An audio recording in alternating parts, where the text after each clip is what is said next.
Cricket सिर्फ एक sport नहीं, इसे भारत का सबसे बड़ा मजहब भी कहते हैं। बस इस मजहब के भगवान किसी मंदिर या मस्जिद में नहीं, पर हमारे दिल में रहते हैं। पर हर रिलीजन की तरह इसमें भी औरतों और मर्दों के पीछे एक बहुत बड़ी दरार है।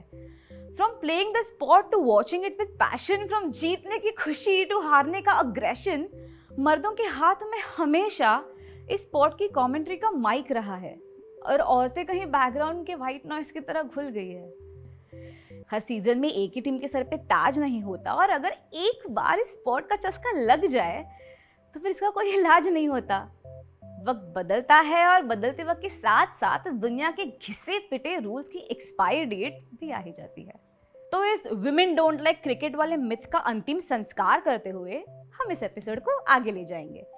तो चलिए देखते हैं कैसे वक्त ने किया एक हंसी सितम, गेम रहा वही, बस 22 हुआ खत्म।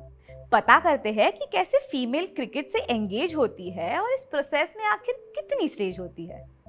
स्टेज 1, इस स्टेज में होते हैं हमारे पापा, चाचा, काका, मामा, दादा, नाना, भाई, दोस्त, boyfriend, Chandu, Pintu, Golu and every other male we know, जो क्रिकेट मैच के दिन अपनी दुकान, पढ़ाई, नौकरी वोकरी सब छोड़ छाड़ कर बैठ जाता है टीवी को चिपक के, और हमारी मम्मी, चाची, काकी, मामी, दादी, नानी, पड़ोस वाली आंटी, रिंकी, पिंकी, स्वीटी, गुड्डी अपने सीरियल देखने के लिए ऐलान करती है एक जंग का, जिसके विनर को मिलता है टीवी और उसका रिमोट। स्टेज 2, इस स्टेज में मम्मी कैडबरी के एड वाली लड़की का डांस देखने पापा के पास आके बैठ जाती है और फिर पूरी मैच देखे बिना वहां से उठ नहीं पाती है। यूं तो इस स्टेज में कुछ खास बदलाव दिखाई नहीं देता है, पर हमारे सब्जेक्ट के दिल में एक नया प्यार जरूर जन्म लेता है। स्टेज 3, इस स्टेज का आरंभ जंग से नहीं होता। मैच से पहले मम्मी रिमोट खींचने की जिद भी नहीं करती, छोटे मोटे बेसिक सवाल पूछने से वो नहीं डरती। बीच में वो थोड़े बहुत प्रेडिक्शन भी कर लेती है और सही होने पर खुद को हर्षा भोगले से कंपेयर करती है। मैच के बीच जब वो थोड़ी देर के लिए अपने सीरियस लगाती है तो चिंटू पापा से कंप्लेन करने निकलता है, पर फिर पापा उसे समझाते हैं कि बेटा इतना तो चलता है। 3 स्टेज के बाद मामला थोड़ा इंटेंस हो जाता है। पूरा दिन चलने वाले इस गेम में थ्रिल और सस्पेंस आ जाता है। यूवी ब्रॉड को 6 छक्के लगाता है, माही पहले T20 वर्ल्ड कप की ट्रॉफी उठाता है, आईपीएल की धूमधाम से एंट्री होती है और रीजनल लैंग्वेजेस में भी कमेंट्री होती है। टीम्स इंटरनेशनल से लोकल हो जाती है और प्रेफरेंसेस नेशनल से ग्लोबल हो जाती है। स्टेज 4, टीवी पर जब एक हफ्ता सूर्यवंशम नहीं नजर आता है तो पड़ोस वाली आंटी घर पे पूछने चली आती है। उन्हें समझाते हुए पापा का एक नया रूप दिखाई देता है। वो बहुत चाव से अगले कुछ महीनों के मैचेस के बारे में बताते हैं। थोड़ा कूल साउंड करने वो राउंड रॉबिन मैचेस और ग्लोबल कल्चरल इंक्लूसिविटी जैसे बड़े बड़े वर्ड्स भी यूज कर जाते हैं। स्टेज 5, आईपीएल का मैच शुरू होने का मम्मी खुद इंतजार करती है। यहाँ वहां से पूछकर सारे इंटरनेशनल प्लेयर्स के नाम के प्रोनाउंसिएशंस भी सीख जाती है। पापा चेन्नई की तारीफ करते हैं तो मम्मी मुंबई की गुनगुनाती है और सोसाइटी की बाकी लेडीज के साथ मिलकर अपनी फैन की आर्मी बनाती है। और शाम की स्ट्रेटेजिक टाइम आउट वाली मीटिंग में अगर किसी ने मम्मी का हेयर स्टाइल का मजाक उड़ाया तो बहुत ही चौड़ से मलिंगा के सेल्फ लव के किस्से सुनाती है। स्टेज 6, इस स्टेज तक आते आते गेम और घर दोनों के रूल्स बदलते हैं। जिस दिन मुंबई की मैच होती है उस दिन पापा खाना बनाते हैं और चेन्नई मुंबई के क्लैश में एसआरएच फैन चिंटू की ड्यूटी लग जाती है। घर में अब रिमोट पे नहीं बट अपनी फेवरेट टीम के सपोर्ट में झगड़े होते हैं।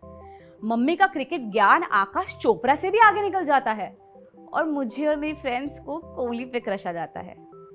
धीमे रफ्तार से ही सही, पर इस स्टेज के एंड होते होते फैमिली के सारे मेंबर्स इस त्योहार में शरीक होते हैं और इंडिया के इस त्योहार के जरिए परिवार एक दूसरे से नजदीक होते हैं।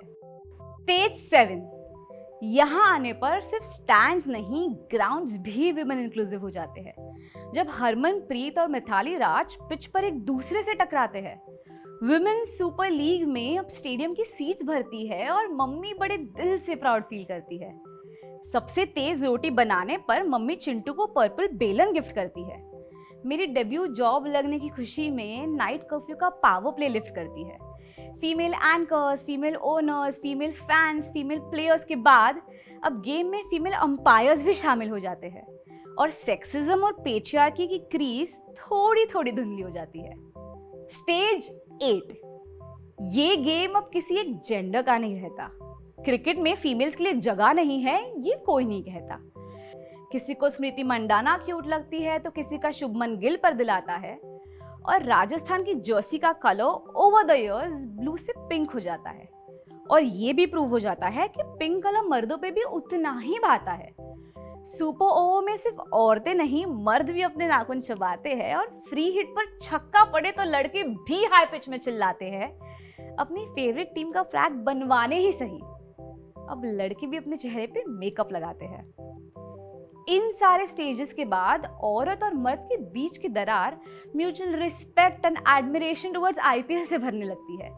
Young girls play the sport with their male friends, mothers and aunts and neighbors find their voice, their narrative, and the men have to hand over the mic to the women of today and tomorrow to take their rightful place. क्योंकि इस process के बाद सबको ये definitely realise होता है कि अगर क्रिकेट एक रिलीजन है तो उसे वर्शिप करने का हक हर एक इंसान को बराबरी से मिलना चाहिए, फिर वो कल के मर्द हो या आज की औरतें।